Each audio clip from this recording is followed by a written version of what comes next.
it became kind of like a game, like a scavenger hunt, where people would ask me where it was, and I would look up the artists, and I was researching, and I would sometimes connect with the artists about stuff. It's time to open your mind and expand your empire.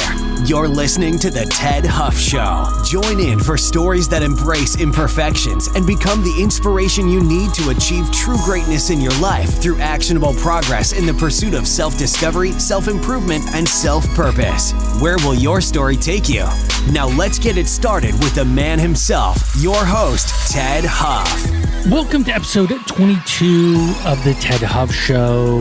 We have Marnie Kunz, a running coach, writer, marketing consultant, and the founding CEO of Runstreet, a St. Louis native that in January 2012 uprooted her life to move to New York City and pursue her dream. After a series of setbacks, she tightened her laces and transformed a blog about her passion for running into the thriving business we know today as Runstreet. In this episode, you will learn how she used art and running to keep moving forward toward her dream.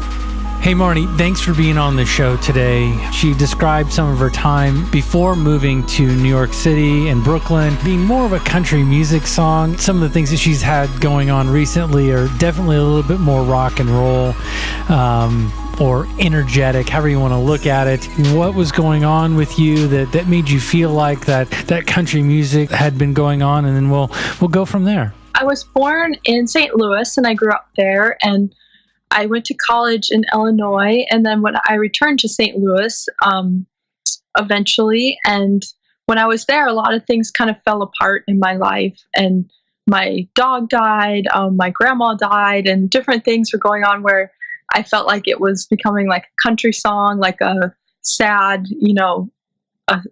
like woeful country song. And but on one hand, while things fell apart, things also came together to move to New York. So then I moved to New York 7 years ago, and since then I started the event side of my business, Runstreet, which I started as a blog in St. Louis, and then in New York I took it to another level. So from there, I've just been working on the business and growing it, and I've been lucky to be able to travel and meet different people from all over the world. What was the decision like to make that move to New York City? It was something that I just felt was right when I went to New York for a journalism field trip. And when I went, I really just fell in love with the city, and I knew I wanted to live in a big city before I wanted to live in Chicago. But once I came to New York, I was like, oh, this is the place for me. It just felt like home. And it just took me a while to get here. So in a roundabout way, I think I had to kind of lose some things that I was hanging on to, or things that might have been kind of holding me back in ways. And then I was open to just starting over and coming to New York like I always wanted to. So running's been a big part of your life since you were a child. You and I have talked, and cross country is really where you started your running. What was it that got you to start looking at cross country as an activity? Cross country, I started because I wanted to do a sport, and I was in junior high, and I was very awkward and shy, and I didn't want to try out, or I didn't make the cut for tryouts for some teams. So I thought, well, I'll run because they have no tryout. My first cross country meet, I thought, this is terrible. It's so long. It's not ending. And then, but I had made some good friends on the team, and I still felt this great sense of accomplishment when I was done. So that kept me coming back for more. And then I also did track, and I also ran in college, but we were Division III, so it wasn't like super competitive. But I've been running since then. Oh my goodness! No breaks, nothing in there where you thought you were going to hang up your shoes or anything. Not really. I mean, I had some injuries that kind of forced me to take a break, but I did take breaks from competing, and I don't race a lot. But I always still run just because for the fun of it, I guess. More of a fun group run type stuff with other folks. Right. Yeah. Yeah. No trying to qualify for the Boston Marathon or anything these days. No, not really.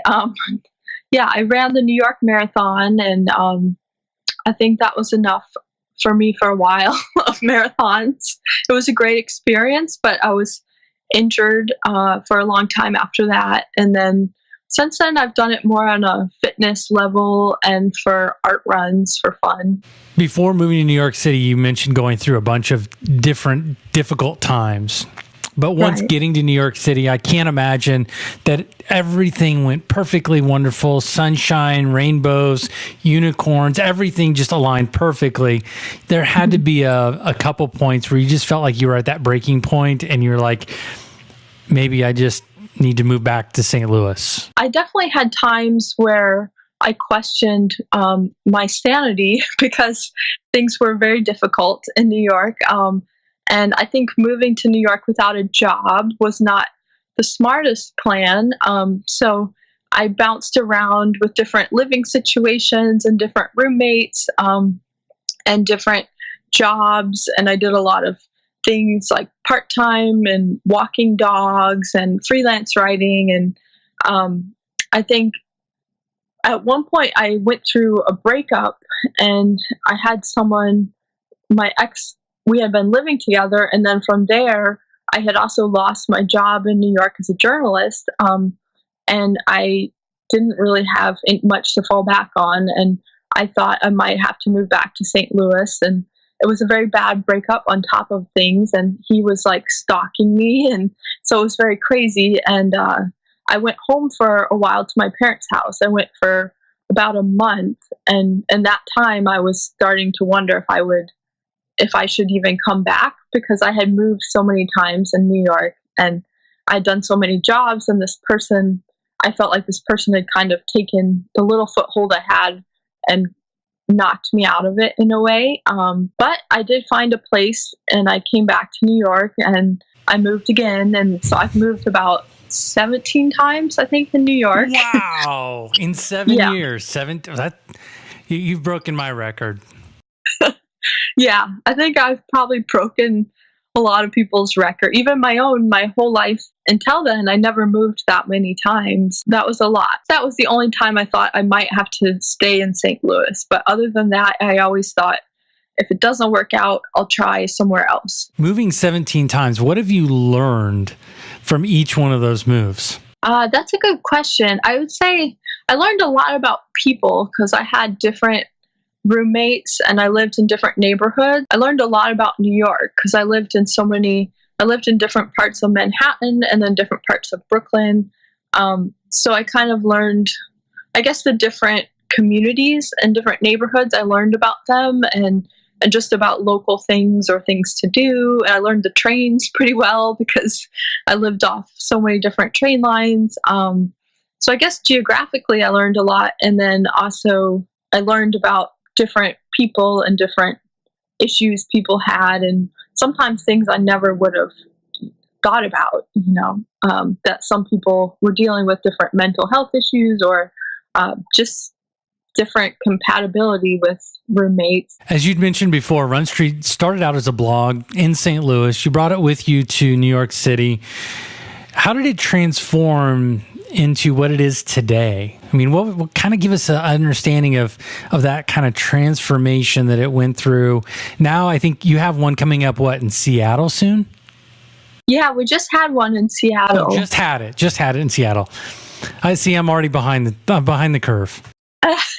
It's hard to keep up. I know. It kind of transformed because a running coach, which I became certified in St. Louis as one. Even though I studied English in college and I went into journalism, I had started doing a running blog. And from the blog and from coaching in New York, I started doing some one-on-one coaching and also a running group in Brooklyn. And from that, I kind of learned about events. And then when I was posting about art that I found on my runs a lot on Instagram, different street art, people were very interested, and it became kind of like a game, like a scavenger hunt, where people would ask me where it was, and I would look up the artist, and I was researching, and I would sometimes connect with the artists about stuff. From there, I thought I'll lead an art running event where I show people the art because they want to know where it is, and I learned a lot about the artist, so I can share the information and do kind of a fun running event that teaches people about the different communities and the different art in the communities. What What is the thing that you remember most from your very first event? I remember that Nike was there. They had a shoe test so people could wear Nike shoes. And I remember we did it at the Brooklyn Running Company, which is a local running store here. And they were new at the time, and they've become, a very big part of the New York running community. So I just remember they were a great host. And I remember people's enthusiasm and the amount of people who came out surprised me because there was a lot. So I think those were the main things. So what, I'm because this show's about life's imperfections and how we overcome things. What was something that happened that you thought after the fact or thought during the fact, I can't believe I didn't think about that? During the first event, I guess I would say I didn't know how many people. I didn't think about how much I would need to talk to people or kind of convey more about the art to a big group of people, because my voice is kind of quiet. And so it was a good practice, I guess, to see that in the future I needed to talk louder or maybe have key murals that I picked out more ahead of time. Is Seattle the first one that you've done outside of New York, or have you had more outside of New York? Yeah, I've had more. We've done Chicago several times, Miami, and I'm trying to think what else. Philadelphia, Boston, and Atlanta. So I think those are the main cities we've done. Yeah. So what do you think is the key to having a successful event where it's somewhere where you don't reside?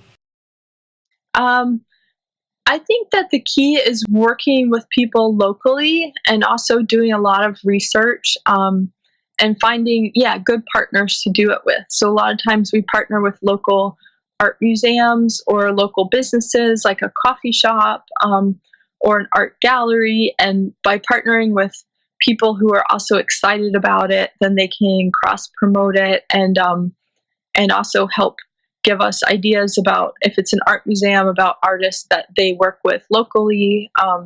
And some of the runners also are a great resource to connect with different running groups or give ideas on the route in the neighborhoods. I mean, obviously, you're putting together these huge events with lots of people, lots of different players. You have vendors, you have artists, you have runners, you have running stores. You have a lot of moving parts. So I can only imagine that you get overwhelmed. You get to a point where you start to lose focus and feel discombobulated. What do you do to just bring everything back in and start marching forward again? I've had times where sometimes I take a break from social media. I think that was taking up a lot of my time. And sometimes I'll get help with that. Like I'll hire someone to help with the social media, or I like to travel. So traveling and just getting a break from everything and taking in new sites, or sometimes going to an art museum.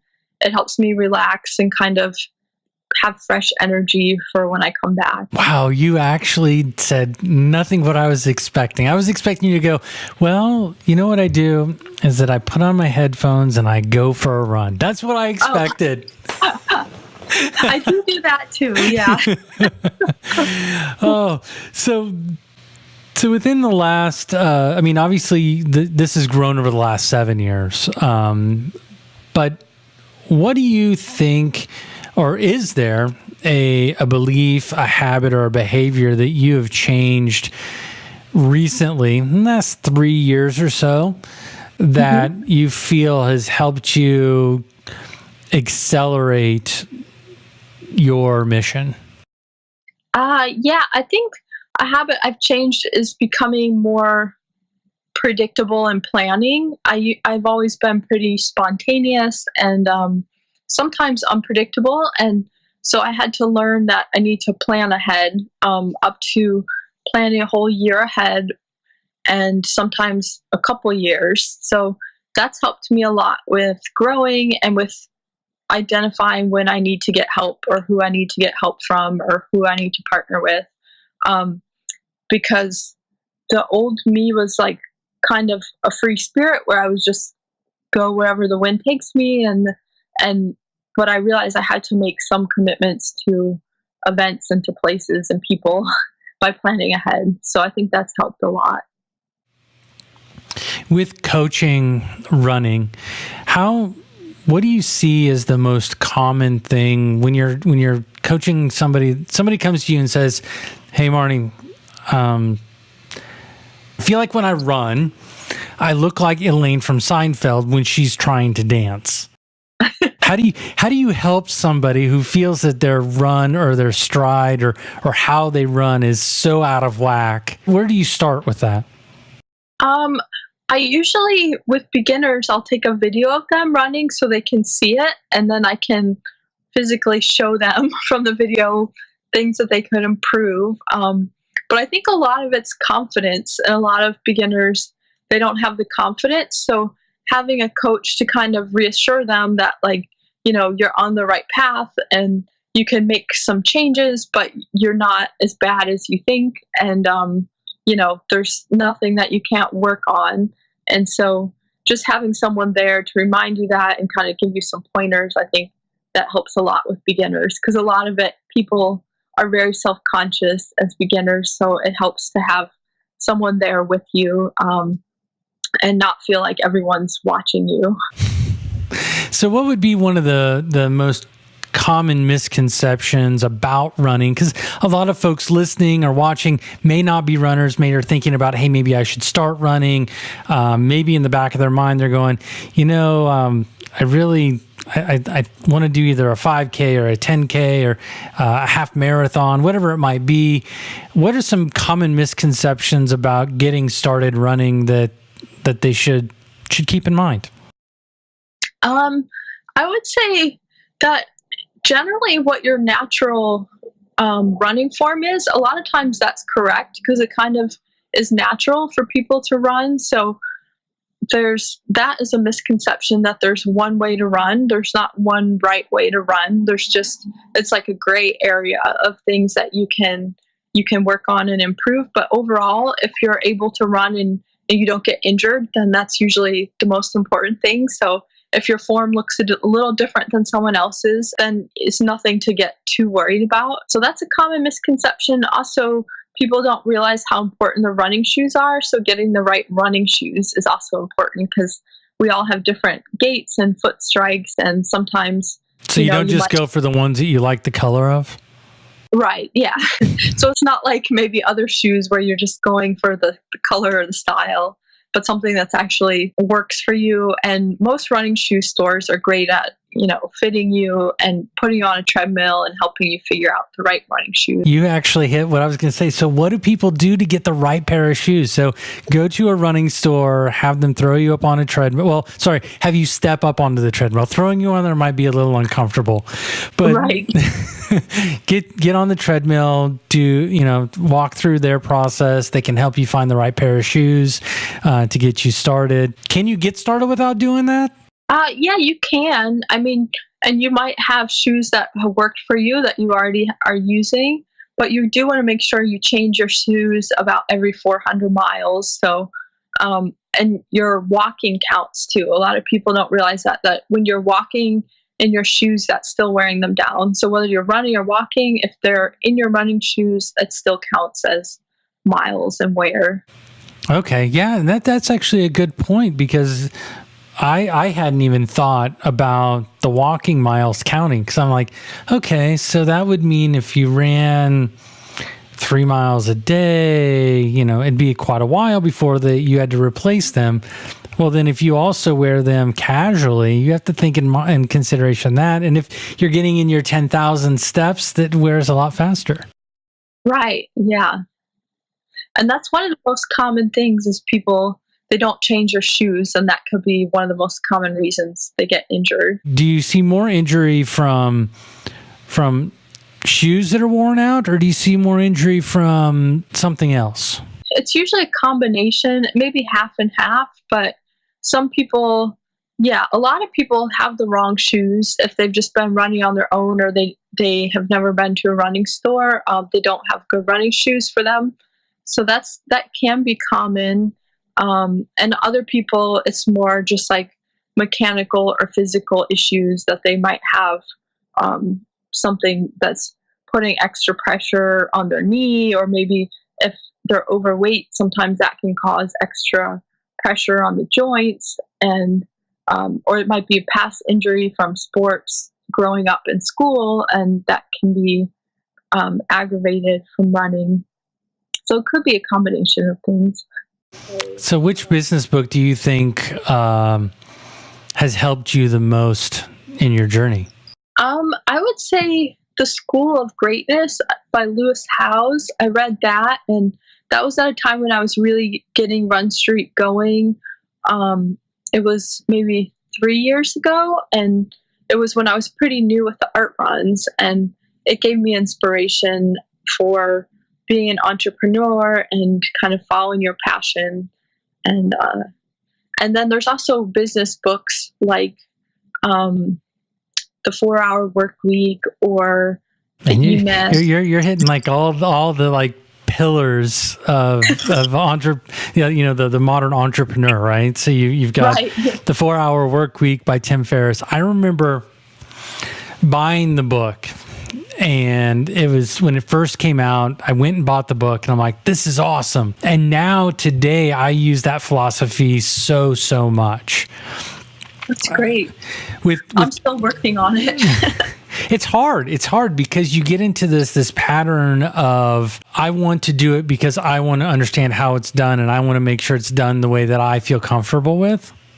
Yeah. So being able to hand that off, and I think that's one thing that Tim Ferriss does a really good job with, and he has the worst case planning. So instead of figuring out what should I do, it's like, what would happen if I didn't? Right. And he's got that philosophy, which has actually helped me quite a bit as well. That's great. Yeah, it really is. It is kind of mind changing, because I was falling in the habit of, I think a lot of people were kind of raised with the idea of you work harder and that's the best thing. You just work more. The harder you work, the more you'll be rewarded. When it couldn't be anything further from the truth these days. Right. Yeah, exactly.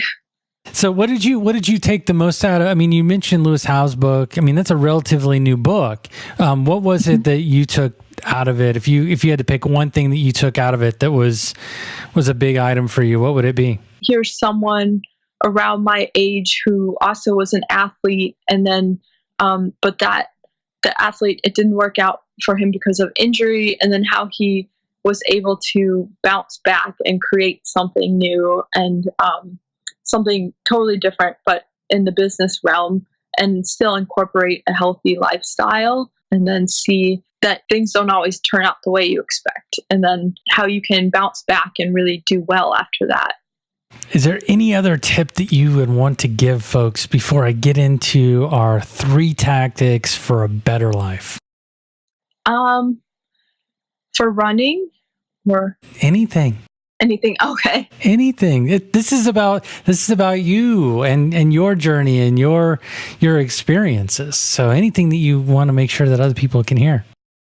I would say just a general tip: being persistent when things are really difficult. That's one of the most important things that a lot of times people don't realize, that when things get very challenging, it's right before you're about to have a breakthrough. So to just really stick it out, especially if you really believe in something, and it's worth getting people around you who believe in that too, or who support you, because if you quit, then you'll always be, bitter about that, or you'll never know what could have happened if you give up too early. You've transitioned really nicely into, I always ask people for 3 tactics on how people can become better in business and in life. What other 2 things would you suggest to help people, whether it be in business or in life in general, to help them move on and take themselves to that next level?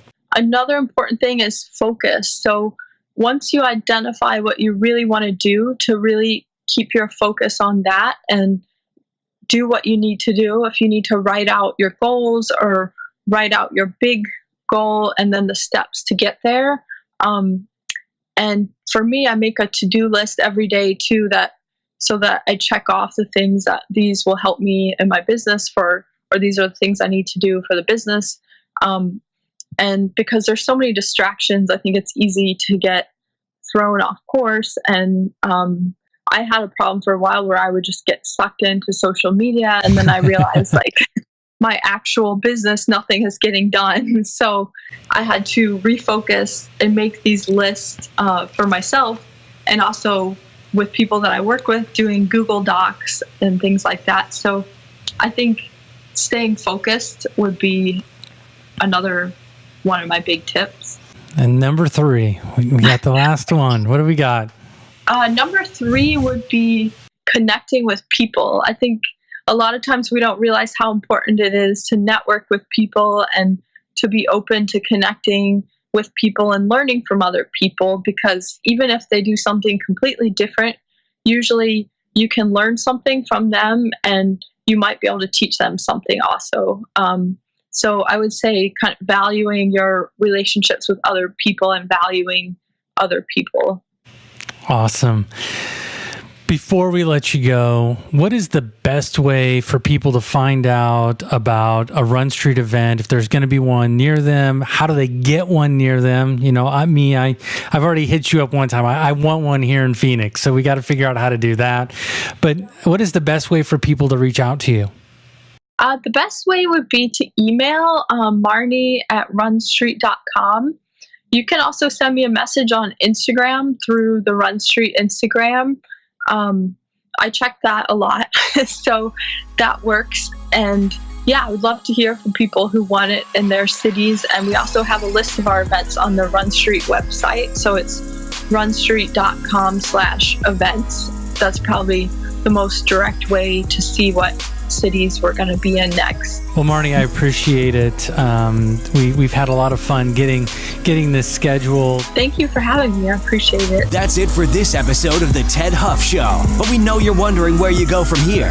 TedHuff.com makes it easy for you to get notifications for new episodes, specialized contests, exclusive giveaways, and upcoming events simply by signing up for our mailing list. You'll get access to all this and more by visiting TedHuff.com. That's TEDDHUFF.com. Until next time, open your mind and expand your empire right here on The Ted Huff Show.